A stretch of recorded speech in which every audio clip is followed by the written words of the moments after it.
नमस्कार दोस्तों, स्वागत है आपका स्टडी फॉर सिविल सर्विसेज में। वीडियो को पूरा देखिए। कोई भी आपका फीडबैक है, कोई सजेशन है, तुरंत वीडियो में कमेंट करके जरूर बताइए। अच्छा लगे तो वीडियो लाइक जरूर कर लीजिए और ऐसे वीडियो लगातार फ्री में पाने के लिए चैनल को तुरंत सब्सक्राइब कर लीजिए और बेल आइकन को जरूर टैप कर लीजिए ताकि आगे भी सारे वीडियो आपको मिलते रहे। यूट्यूब में फॉलो करते हैं तो प्लीज ये वाला फ्री टेलीग्राम चैनल जरूर ज्वाइन कर लीजिएगा। सारे नोटिफिकेशन, सारे अपडेट यहीं पे आते हैं, ध्यान रखिएगा। स्टडी फॉर सिविल सर्विसेज का कोई भी पेड ग्रुप अगर आपको ज्वाइन करना है तो सिर्फ 856480530969606089786445 यही नंबर है हमारे, सिर्फ जहां पे कॉल या व्हाट्सएप कर सकते हैं। इंस्टाग्राम पे हमारा पेज जरूर फॉलो कर लीजिएगा, स्टडी फॉर सिविल .सर्विसेज है।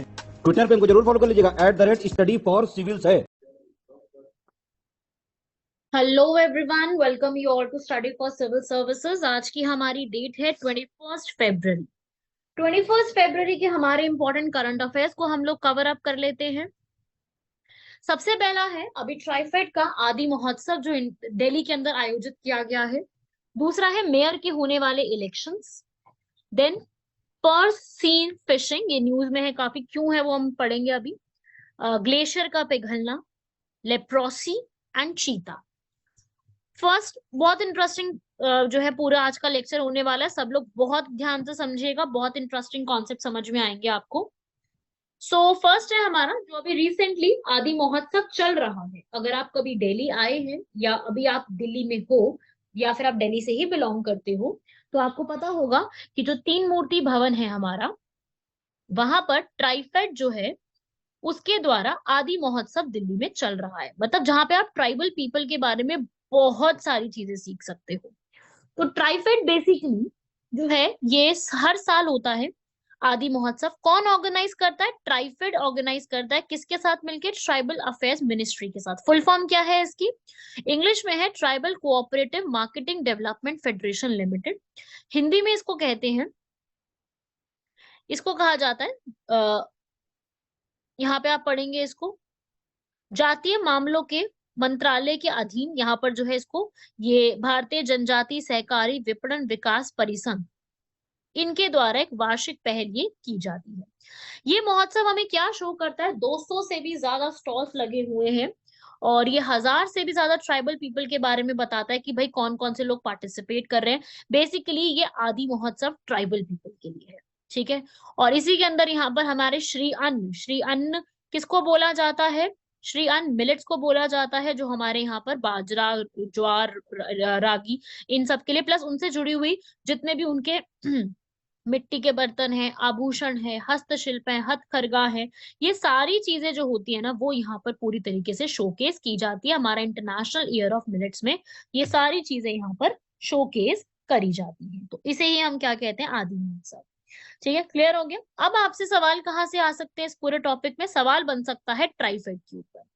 ये ट्राइफेड जो एक ऑर्गेनाइजेशन है जो मैं बता रही हूँ 1987 में बनी थी, जो कि जनजातीय मामलों के मंत्रालय जो है मिनिस्ट्री ऑफ ट्राइबल अफेयर्स के अंडर काम करते हैं, जिसका काम है ट्राइबल पीपल से जुड़ी हुई जितनी भी डेवलपमेंट हो सकती है उसको करें, जो कि दो अलग अलग पार्ट में यहाँ पर डिवाइडेड है।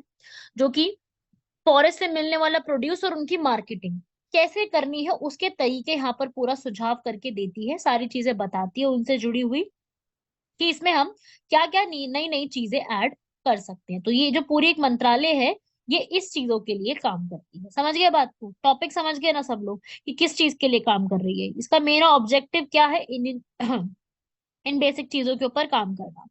मतलब ट्राइबल पीपल से जुड़ी हुई आप कह लो जितनी भी चीजें हो सकती हैं सब इसके अंडर आता है। ये इस तरीके से पूरा अपना काम देखता है, पूरी चीजें यहाँ पर इसको जिम्मेदारी दी गई है। साथ ही साथ इसका रोल है सबको सर्विसेज भी देना। लोग ट्राइबल पीपल के पास उतनी नॉलेज नहीं है, लेकिन आज की जो इंटरनेट सेंसेशन हो गई, इंटरनेट जैसी एक्सप्लोरेशन हो गई, एम्पावरमेंट हो गई, कैसे कर सकते हैं वो सारी चीजें ये बताता है। वो सब कुछ बताता है। ट्राइबल पीपल के लिए सेल्फ हेल्प ग्रुप का बनाना, जिसे हम कहते हैं स्वयं सहायता समूहों का गठन करना, सारी एक्टिविटीज उनके उनके उनकी से जुड़ी हुई एक्टिविटीज सारी निकालना, वो सारी चीजें इन्हीं के लिए। तो अब यहाँ पर ट्राइबल्स के लिए काफी इन्होंने इनिशिएटिव लिए हैं। जैसे कि मैं आपको एग्जांपल दूं, tech for tribal program. Tech for tribal program में इन्होंने क्या कोशिश करी है कि जितनी भी यहाँ पर एंटरप्रेन्योरशिप है, कैपेसिटी बिल्डिंग है, प्रधानमंत्री वन धन योजना के तहत सारी चीजें बनाई हैं। टेक फॉर ट्राइबल्स जो है यहाँ पर 30 दिन का प्रोग्राम था, 120 सेशन थे, जिसमें इन्होंने एमएसएमईज जो होती हैं, सूक्ष्म लघु और मध्यम उद्यम मंत्रालय जो है उनके द्वारा समर्थन देकर के बनाया गया है। ऐसे ही प्रधानमंत्री वन धन योजना, वन धन योजना भी क्या होगा कि जितने भी हमारे सेल्फ हेल्प ग्रुप होते हैं, स्वयं सहायता समूह, उनको बनाने के लिए कोशिश की गई है। वन धन, वन का मतलब यही है कि हम लोग जो ट्राइबल पीपल हैं उनको कैसे अपॉर्चुनिटीज दे सकते हैं, सारी इन चीजों से जुड़ी हुई कैसे उनको अपॉर्चुनिटीज प्रोवाइड की जा सकती है, उनको यहाँ कैसे दर्शाया जा सकता है इन चीजों के लिए। ठीक है भाई, तो ये था इनका ऑब्जेक्टिव, याद रखिएगा, इंपॉर्टेंट है। और इनका पूरा जो है उस कार्यक्रम का पूरा उद्देश्य है प्रौद्योगिकी और सूचना प्रौद्योगिकी को जोड़कर आदिवासियों का जो पारंपरिक ज्ञान है और कौशल है उसको बढ़ावा देना, जनजातीय ज्ञान को एक व्यवहारिक आर्थिक गतिविधि के रूप में परिवर्तन करना। तो ये काफी अच्छा इनिशिएटिव्स इन्होंने स्टार्ट करे हैं, इसको याद रखिएगा, इंपॉर्टेंट है। सेकेंड आर्टिकल है हमारा, अभी जो मेयर की पोस्ट है दिल्ली के अंदर, उसमें इलेक्शंस कराने में काफी देरी हुई है। तो वो देरी क्यों हुई है, ठीक है। अब मैं बात करूं आपको कि भाई जो हमारा अभी दिल्ली के अंदर, आपको पता है आम आदमी पार्टी अरविंद केजरीवाल की सरकार चल रही है, और म्युनिसिपल कॉर्पोरेशन के अभी अभी इलेक्शन हुए थे दिल्ली में, और आम आदमी पार्टी की वहां क्लियर मेजोरिटी मेजोरिटी थी। लेकिन मेयर की पोस्ट पे इलेक्शन कराने के लिए भारत सरकार की तरफ से काफी डिले हो रहा है। ठीक है, तो मतलब सरकार की तरफ से नहीं, मैं वैसे ही बताऊं कि भाई वो तो स्टेट इलेक्शन कमीशन का काम होता है ना। तो क्या हुआ है कि प्रॉब्लम क्या आ रही है, महापौर के पद के लिए चुनाव के लिए 3 प्रयास हो चुके हैं, लेकिन अभी तक इन तीनों में से एक भी प्रयास जो है वो सफल नहीं हुआ है। आम आदमी पार्टी ने यह आरोप भी लगाया कि केंद्र सरकार उपराज्यपाल के जरिए मेयर पद को चुनने में गड़बड़ी की कोशिश कर रही है। तो अभी मामला कहाँ पहुंच गया है, फिर सर्वोच्च न्यायालय में भी चला गया है, वहां पे भी लंबित है, वहां पे भी डिले चल रहा है। क्योंकि उपराज्यपाल ने मनोनीत सदस्यों को मतदान का अधिकार जो दिया था उसमें, या उसके तहत दिल्ली नगर निगम अधिनियम के तहत ये प्रतिबंधित है। तो अभी यहाँ पर ये समस्याएं जो है दिल्ली में चल रही हैं। अभी क्या है, यहाँ पर जो सेंट्रल गवर्नमेंट है वो एलजी भेजती है दिल्ली में, और दिल्ली में यहाँ पर दिल्ली म्युनिसिपल कॉर्पोरेशन डीएमसी चलती है। और बाकी स्टेट में क्या चलता है कि स्टेट गवर्नमेंट पूरा लोकल बॉडीज को संभालती है। तो ये अभी तक प्रॉब्लम यहाँ पे चल रहा है। और यहाँ पे जो एलजी है, जो दिल्ली का उपराज्यपाल है विनय सक्सेना, वहां पर उन्होंने नगर पालिका प्रशासन में विशेषज्ञ व्यक्तियों को निर्धारित करने के लिए मानदंड बनाए हुए हैं। बाकी म्यूनिसिपैलिटी के जितने भी इलेक्शंस होते हैं वो कौन कंडक्ट कराता है, आप लोगों को पढ़ा है ना, आप लोगों ने लोकल गवर्नमेंट को, स्थानीय सरकार को, उसमें आप लोगों ने पढ़ा होगा स्थानीय सरकार में कि यहाँ पर स्टेट इलेक्शन कमीशन आर्टिकल 243 के तहत इसको पूरा बना दिया। आर्टिकल 243 के में ये सारी बातें लिखी हुई हैं, जिसमें वो क्या करती है, नगर पालिका के सभी चुनावों के लिए मतदाता सूची की तैयार करना, अधीक्षण, निर्देशन, नियंत्रण, ये सारी चीजें राज्य चुनाव आयोग द्वारा 243 के अंतर्गत की जाती हैं। और इन सभी में यहाँ पर लॉस बनाने की जिम्मेदारी भी किसकी होती है, स्टेट की सरकार की, जो स्टेट में लेजिस्लेचर होती है। ठीक है भाई। और दिल्ली के अंदर जो पूरा परिषद है यहाँ पर, वो अपनी बैठक पहली बार करता है पहले साल में, और अपना मेयर यहाँ पे चूज करता है, और सेकंड को डेप्यूटी मेयर, एक उप महापौर और महापौर के रूप में 2 पर्सन को चूज चूज किया जाता है। और अगर कभी नहीं है पर्सन यहाँ पर, तो 1 महीने के अंदर अंदर यहाँ पे वैकेंसी भर फिल करी जाती है। और ये भी बोला जाता है कि भाई वुमेन के लिए और शेड्यूल्ड कास्ट के लिए, अनुसूचित जाति और महिलाओं को भी यहाँ पर एक सीट आरक्षित करके दी जाती है। पर म्युनिसिपल सेट में अगर मैं बात करूं हमारे भारत में कब आई है, म्युनिसिपल गवर्नमेंट भारत के अंदर 74th संविधान संशोधन 1992 के तहत आई है। इससे जस्ट पहले क्या आई थी, पंचायत। जानते हैं ना सब लोग पंचायत को, पंचायत को तो हर व्यक्ति जानता है। 73rd अमेंडमेंट एक्ट, 73rd संशोधन 1992 में आया था। उसमें 29 आइटम्स हुआ करते थे, और इसमें कितने आइटम्स हैं अभी, इसमें 18 आइटम्स। ठीक है। नगर पालिका की कार्यकारी जितनी भी शक्तियां हैं वो राज्य सरकार द्वारा नियुक्त आयुक्तों के पास होती है, इसलिए यहाँ पर मेयर एक औपचारिक भूमिका के रूप में ही रह जाता है, कुछ खास नहीं होता। ठीक है। और यहाँ पर यूनियन और स्टेट गवर्नमेंट का काफी इंटरफेरेंस होता है, और इस पूरे के तहत यहाँ पर आप कह लो कि लोकल गवर्नमेंट बहुत वीक होती जाती है, एक केंद्रीकृत प्रवृत्ति के रूप में यहाँ पर काफी कमजोर रह जाती है। जहां पर ज्यादातर जो स्वायत्तता होती है वो बहुत जरूरी है, वही क्षेत्रीय समन्वय सुरक्षित करने के लिए भी हमें जरूरत होती है इन चीजों की, पर वही है उतना ज्यादा यहाँ पे ये जो है स्वायत्तता उतनी की नहीं जाती है। तो ऑब्जेक्टिव है कि इसको स्वायत्तता को और प्रमोट किया जाए, पर अभी तक इस चीज के लिए सरकार भी कोशिश नहीं की। स्वायत्तता का मतलब होता है इंडिपेंडेंस प्रमोट करना, तो इंडिपेंडेंस प्रमोट करने की भी यहाँ पे काफी कोशिश की जाती है कि भाई इंडिपेंडेंस को प्रमोट करें, और उतने ज्यादा प्रकार में इंडिपेंडेंस प्रमोट हुई नहीं है। और लोकल डेमोक्रेसी का आइडिया वैसे तो कौन लेकर के आए थे कि भाई नगर पाल जो भी पूरा एक स्थानीय लेवल पे लोकतंत्र चाहिए होता है, तो वो कौन लेकर के आए थे? वो लाए थे लॉर्ड रिपन। रिपन इस चीज को लेकर के आए थे। उसके बाद से फिर जो पंचायत है उसका कॉन्सेप्ट भारत में सबसे पहले स्टार्ट करवाया था बलवंत राय मेहता कमेटी ने, याद रखिएगा। Balwant Rai Mehta committee, father of panchayat भी कई बार इनको कह देते हैं। समझ गए सब लोग इस बात को? क्लियर हो गई सारी बातें? इसको आप लोग याद रखिएगा, इससे सीधा सीधा आपसे सवाल किए जा सकते हैं। तो इस प्रकार की चीजें आपसे पूछी जाती हैं, सीधा सीधा क्वेश्चंस आते हैं इनके ऊपर। नेक्स्ट है भाई पर्स सीन फिशिंग। सरकार ने, जो सुप्रीम कोर्ट है हमारी, उन्होंने पर्स सीन फिशिंग को, हिंदी इंग्लिश दोनों में ये कहते हैं, हमारे समुद्री सीमा के पार भी अनुमति दे दी है। बेसिकली पर्स सीन फिशिंग होती क्या है? ये मछली पकड़ने का एक गैर चयनात्मक तरीका है जिसका प्रयोग आमतौर पर प्रादेशिक समुद्र के पार 12 समुद्री मील सीमा के आगे किया जाता है। ठीक है। इसमें क्या होता है, आप भी जानते हैं कि फिशिंग को जब किया जाता है तो बहुत विशाल जाल होता है, ठीक है, मत्स्य पालन करने के लिए, जिसका जो पूरा लेंथ होता है करीब 2 किलोमीटर तक लंबाई होती है और गहराई 200 मीटर तक जा सकती है वो। 2002 में फरवरी में तमिलनाडु की सरकार ने इसके ऊपर जो है पर्स सीन फिशिंग के ऊपर रोक लगा दी थी। अब यहाँ पर 12 नॉटिकल माइल्स, एक नॉटिकल माइल में कितना किलोमीटर होता है? नॉटिकल माइल क्या होती है? समुद्र को नापने का एक यंत्र हो, एक तरीके से एक यूनिट होती है। तो एक नॉटिकल माइल में 1.85 किलोमीटर होते हैं, तो 12 में आप हिसाब लगा लीजिए। तो 12 नॉटिकल माइल्स के बियॉन्ड आप कर सकते हो, पर 200 के बीच बीच में करोगे। तो यहाँ पर उसके लिए एक इस्तेमाल किया जाता है गियर। गियर क्या होता है यहाँ पर? वो एक खुले समुद्र में एक टूना की तरह से इसको यूज किया, जैसे टूना और मेरेकल जैसी फिशेस जो होती हैं उसके लिए इस्तेमाल किया जाता है। ओपन वाटर में इसको यूज किया जाता है और काफी अच्छे से फिशिंग हो पाती है इसके अंदर। ठीक है। तो कई जगह पे इसके ऊपर रेस्ट्रिक्शंस भी लगाई गई थी कि कुछ ही फिशिंग वेसल्स होंगी, पंजीकृत जहाज, जहाँ पे ये चीज कर सकते हैं। हर जगह इस चीज को नहीं किया जा सकता। ठीक है भाई, तो इस चीज को भी जरा याद रखिएगा, सारी चीजें पूछी जा सकती हैं, सवाल जो सवाल बनते हैं वो डायरेक्टली इसके ऊपर बन सकते हैं। ठीक है भाई, इसको भी याद रखना। और इसके लिए जो है 2 दिन निर्धारित किए गए हफ्ते में, मंडे और थर्सडे, और 8 बजे से लेके 6 बजे तक पूरा इसकी परमिशन दी जाएगी।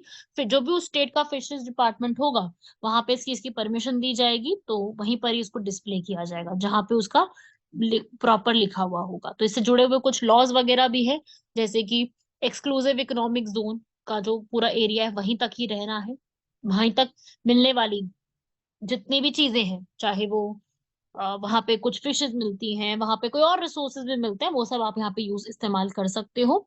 और कई कई जगह पर बहुत सारी संगठन है जिन्होंने बड़े बड़े जो भी प्रवाही जल होते हैं वहां पे रोकने के लिए भी काफी सारी चीजों पे इस्तेमाल कर रखा है कि ये चीज आप इस्तेमाल नहीं कर सकते।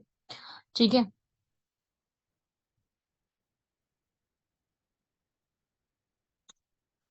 बढ़ते हैं आगे यहाँ पर।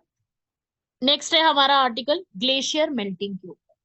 आज के टाइम पे अभी अंटार्कटिका के ग्लेशियर मेल्ट होते जा रहे हैं, इवन लद्दाख के भी होते जा रहे हैं, काफी न्यूज में रहता है। अब देखो, अंटार्कटिका का एक न्यूज में रहता है ग्लेशियर डूम्सडे ग्लेशियर या फिर थ्वाटिस ग्लेशियर। हिंदी इंग्लिश दोनों में यही कहते हैं, इसको इंपॉर्टेंट है, ये काफी ज्यादा ग्लेशियर में ये डूबता जा रहा है। तो साइंटिस्ट यहाँ पर यही कह रहे हैं कि भाई ये हमारे लिए जो ये चेंज होते जा रहे हैं ग्लेशियर, ये हमारे लिए काफी बड़ा एक चुनौती के रूप में निकल के आ रहा है कि भाई हमें इस चीज को ठीक करना है। तो थ्वाटिस ग्लेशियर की मैं बात करूं तो ये एक, मतलब आप मान के चलिए, आप मान के चलो इस चीज को कि ग्रेट ब्रिटेन की साइज जितना है, 120 किलोमीटर इसका करीब करीब चौड़ा है। जलवायु परिवर्तन और समुद्र परिसंचरण में परिवर्तन के कारण ये देश, ये जो पूरा ग्लेशियर है काफी तेजी से पिघलता जा रहा है। और वार्षिक रूप से लगभग 50 बिलियन टन से अधिक बर्फ यहाँ पे समुद्र में पिघलती जा रही है, जिससे ये माना जा सकता है कि 65 सेंटीमीटर तक इसका जो है वो बढ़ सकता है। तो एक ये ग्लेशियर न्यूज में है, ये आपसे ये पूछा जा सकता है कि ये लोकेटेड कहाँ पर है।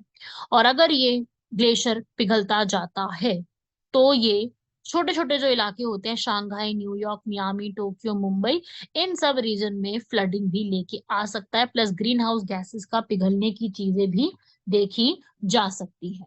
तो ये चीजें यहाँ पर देखी जा सकती हैं इस पूरे इलाके में, अगर ऐसा कभी होता है तो।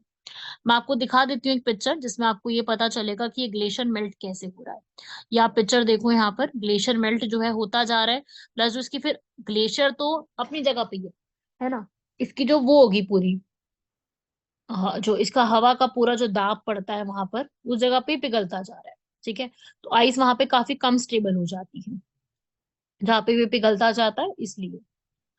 तो ये भी आप याद रखिएगा, इससे ये सवाल सीधा बन सकता है कि कहाँ कहाँ पे ये, मेरा ऐसा मानना है कि इस पे एक सवाल ये बन सकता है कि ये जो पूरा ग्लेशियर है, ये लोकेटेड कहाँ पर है, थवाटिस ग्लेशियर या डूम्सडे ग्लेशियर है, इस ये लोकेटेड कहाँ पर है, ये आपसे सवाल किया जा सकता है।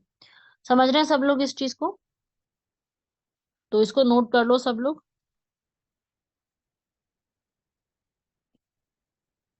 ऐसे ही हमारा नेक्स्ट क्वेश्चन है यहाँ पर लेप्रोसी के ऊपर। लेप्रोसी यहाँ पर जो है, इंडिया बिल्कुल कुष्ठ मुक्त घोषित कर दिया गया, लेकिन फिर भी भारत में दुनिया के नए कुष्ठ रोगियों का हिस्सा 52% है। ये एक तरीके से ना एक बीमारी होती है लेप्रोसी, आप इसको गूगल पे एक बार जरूर इसका पिक्चर जरूर देख लेगा, मैं ये कहूंगी कि आप पिक्चर इसकी जरूर देखना। ये हाथों पर, मुंह पर, या बॉडी के किसी भी हिस्से पे ना बीमारी फैल सकती है, बॉडी के किसी भी हिस्से पे जा सकती है। ठीक है, तो लेप्रोसी एक ऐसा डिजीज होता है जो आपको एक एक बैक्टीरिया से होता है ये, और वो बैक्टीरिया का नाम हमसे पूछा जा सकता है मायोबैक्टीरियम लेप्री। हिंदी इंग्लिश दोनों में यही बोलते हैं इसको। कई बार हैंसन डिजीज या हैंसिनियन भी कहते हैं। ये आपकी स्किन को इफेक्ट करता है, स्किन के अपर एरिया को इफेक्ट करता है, और बहुत सारे ऐसे नए नए केसेस है जो कि हर साल जो है वो 20 लाख से ज्यादा केसेस देखे जाते हैं। बहुत बड़ी प्रॉब्लम है, वैसे इंडिया में काफी ज्यादा है ये। आप ये जो है नोस और माउथ के थ्रू, आपके नाक और मुंह से बूंदों के थ्रू फैल सकता है। तो एक लेप्रोसी, एक हम इसके लिए अलग से दिन भी मनाते हैं। सो लेप्रोसी हमारे लिए काफी इंपॉर्टेंट रहेगा, इसको याद रखना। अभी इस पे स्टेटमेंट आई है तो हमसे पूछा जा सकता है। ठीक है, स्किन को बेसिकली है ना, मतलब क्या होता है ना, स्किन की कलर खत्म होने लगता है, स्किन का हमारा जो कलर है इसमें मेलेनिन होता है ना। अभी क्या है ना कि ये धीरे धीरे करके आपकी स्किन का जो कलर है ना इसको खत्म करता जाता है। तो ये इसका बेसिक ऑब्जेक्टिव है। इसके लिए आज के टाइम पे ड्रग्स हैं जिसके थ्रू हम इसको ठीक कर सकते हैं। क्लोफामाइन है एक, रिफामाइन है, डेप्सोन है, इस तरीके की चीजें हैं। वर्ल्ड हेल्थ ऑर्गेनाइजेशन ने भी यहाँ पर जो है काफी चीजों के लिए बताया कि भाई इसको हम कैसे कम कर सकते हैं। तो इसी के बारे में पूरी बात है, और इसी के लिए भारत सरकार ने, हमारी सरकार ने national leprosy eradication program start किया था, और स्पर्श प्रोग्राम लिख लीजिए नोट्स में। स्पर्श प्रोग्राम किससे जुड़ा हुआ है? स्पर्श प्रोग्राम लेप्रोसी से जुड़ा हुआ है।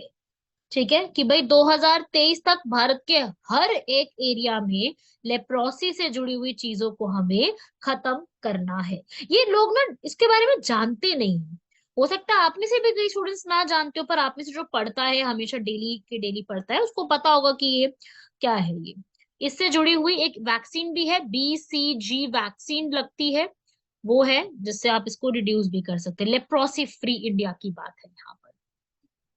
तो सरकार ने इसके लिए काफी सी सारी चीजें, जैसे कि सरकार ने जो है काफी जिला में इस रोग को पता लगाने के लिए नई नई गतिविधियां करी है, निगरानी रखने की कोशिश की, नए नए उपकरण तकनीक लेकर के आए हैं। तो कोशिश तो सरकार ने काफी सारी करी है, बट वही है उसके अंदर काफी सारी चीजें चेंज भी करने की जरूरत है अभी।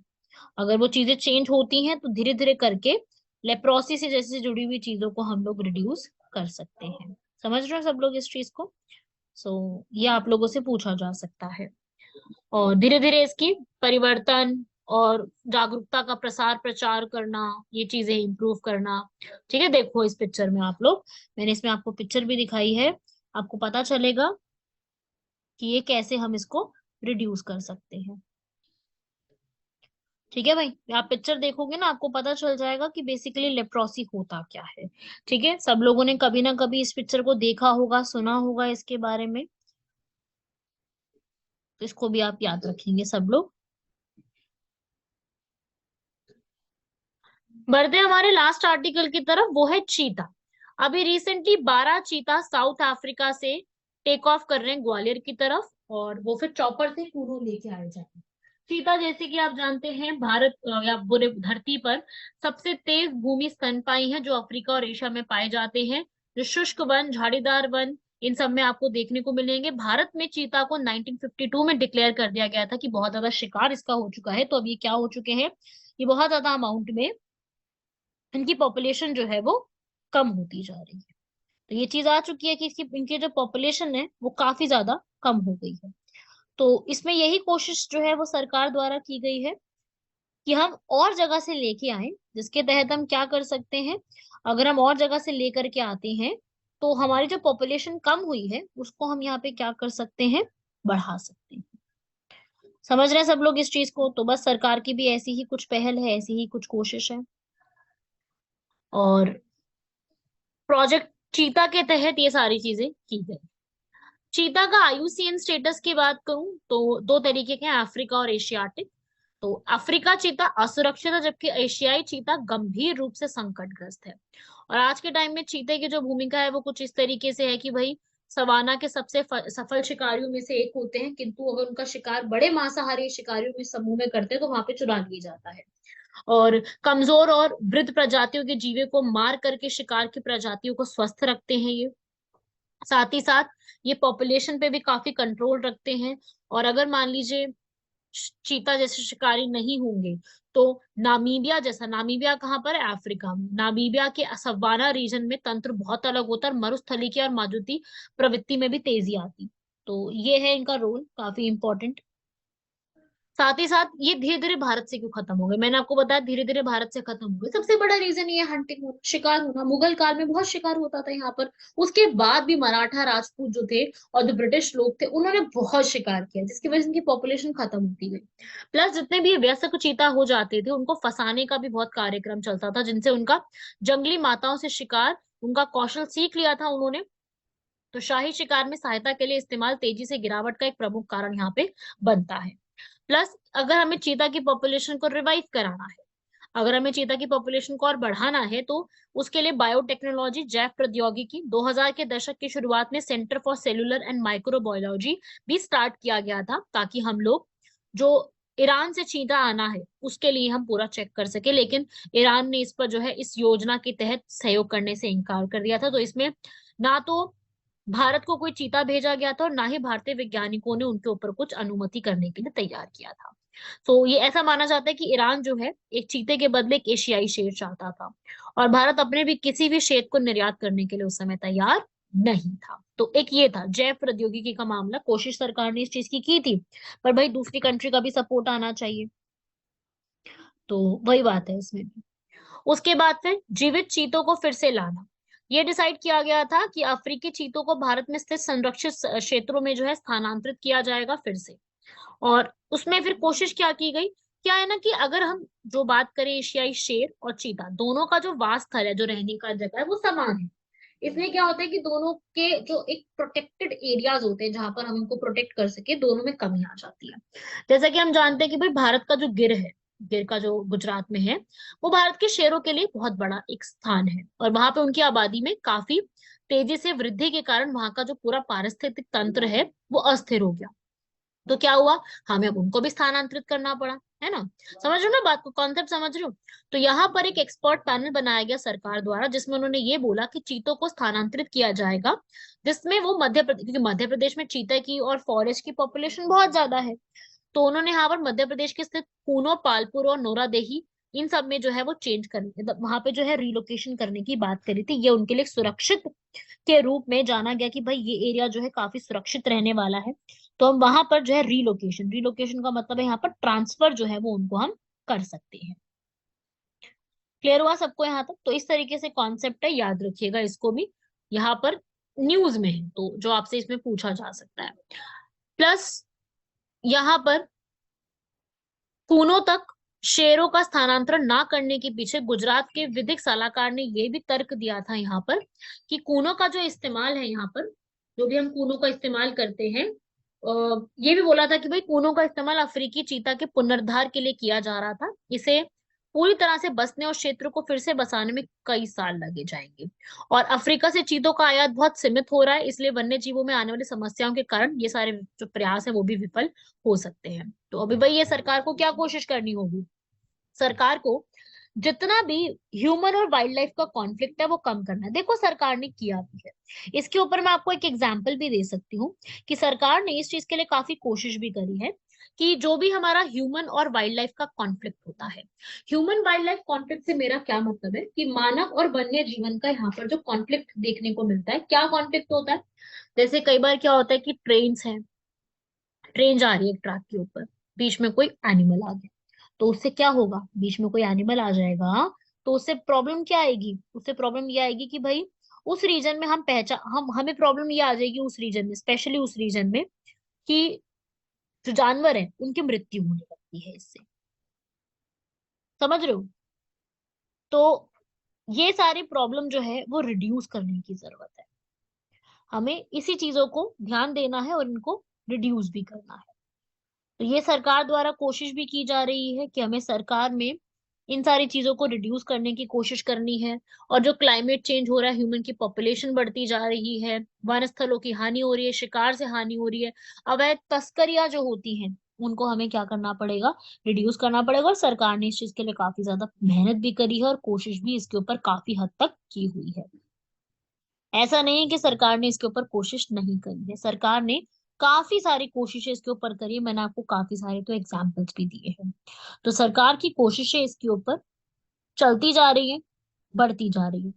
अब वो कब तक जाएंगी, कितनी और होंगी, वो हमें धीरे धीरे पता चलेगा। और जो जो मुझे इसके अंदर आपका डेली डेली अपडेट आती रहेगी वो मैं आपको वन बाय वन, जैसे जैसे जो जो अपडेट आएगी वो मैं आपको इन्फॉर्म करती जाऊंगी। तो वो सारी इन्फॉर्मेशन आपको मिलती जाएगी, मेरे थ्रू सारी इन्फॉर्मेशन मिल जाएगी। अगर आप डेली डेली मेरी वीडियोस को फॉलो कर रही हो तो आपको ये सारी इन्फॉर्मेशन प्रॉपर टाइम से सारी मिलती जाएगी। तो बस वही है, आपको डेली इन्फॉर्मेशन के लिए वीडियोस फॉलो करनी है। प्लस साथ ही साथ जितने ज्यादा लोगों के साथ शेयर करोगे वो बहुत फायदा मिलेगा उन स्टूडेंट्स को भी जो जो प्रिपेयर कर रहे हैं। तो आप शेयर करते जाओ हर स्टूडेंट के साथ। बढ़ते हैं आगे यहाँ पर नेक्स्ट क्वेश्चन की तरफ। क्वेश्चन है हमारा परहाइज के ऊपर, परहया या परहाइज। परहाइज जो है ये एक पीवीटीजीज है झारखंड। देखो पहले तो मैं आपको परहायास के बारे में बताती हूँ, फिर मैं आपको पीवीटीजी के बारे में भी समझाऊंगी। तो सबसे पहले तो आप अपने नोट्स में, जो भी आप नोट्स बनाते हो वहां पे आप लिखो परहायास। हिंदू कास्ट के मिलने वाले लोग हैं, ये उत्तर प्रदेश में भी मिलते हैं, या पहाड़िया भी कहते हैं इनको, परहया भी कहते हैं इनको। ये बिहार और झारखंड में मिलते हैं। ठीक है, मैं ये नहीं कहूंगी कि प्रॉपरली झारखंड में है, कुछ कुछ जो है ये आपको बिहार में भी मिलेंगे। ठीक है भाई। अब ये आप याद रखिएगा, मैं आपके सामने हर बार एक ट्राइबल पीपल की इंफॉर्मेशन लेके आती हूँ। लास्ट क्लास में मैंने इंफॉर्मेशन लाई थी अरुणाचल प्रदेश के, इस बार भी आपको दिए।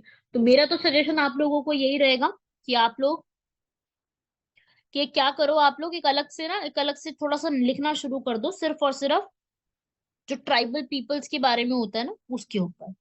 ठीक है, ये झारखंड में रहते हैं, ज्यादातर वेस्ट बंगाल में भी रहते हैं। ये एक्चुअली में ये हिल्स पे रहने वाले, हिल ड्वेलर्स कहते हैं, burners of the forest, hill dwellers, जंगल को जलाने वाले पहाड़ी निवासी। शिकार उनका सबसे बड़ा स्रोत होता है। ये कौन सी लैंग्वेज बोलते हैं? माल्टो। लिखो अपने नोट्स में, माल्टो लैंग्वेज बोलते हैं, माल पहाड़िया लैंग्वेज भी बोलते हैं। राजमहल हिल्स से बिलोंग करते हैं। राजमहल हिल्स पढ़ी है ना सब लोगों ने? राजमहल हिल्स बहुत इंपॉर्टेंट है, झारखंड में लोकेटेड है, यहीं पर रहते हैं ये। तो इनके बारे में याद रखिएगा, क्वेश्चन आता है कोई भी तो इस तरीके से पूछा जा सकता है। ठीक है भाई। सबसे ज्यादा क्या खाते हैं ये लोग? राइस। ठीक है, सबसे ज्यादा यहाँ पे राइस की खेती होती है। पल्सेस भी हैं, दालें भी खाते हैं, मूंग मसूर की दाल भी होती है। नॉन वेज होते हैं ये लोग प्रॉपर।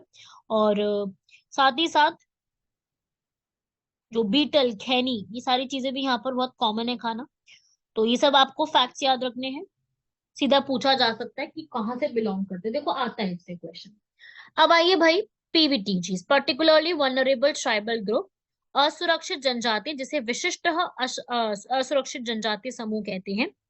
पीवीटीजी एक ऐसी कैटेगरी है जो कि ट्राइबल ग्रुप में भी एक ऐसे लोग जो कि बहुत ज्यादा वल्नरेबल है चीजों से, ऐसे लोग, और ये पूरे भारत में 8.6% है। 8.6%, 75 पीवीटीजीज हैं भारत में। ट्राइबल पॉपुलेशन पूरी 8.6 है, इसमें से 75 पीवीटीजीज हैं भारत में, जिसमें सबसे ज्यादा उड़ीसा के अंदर।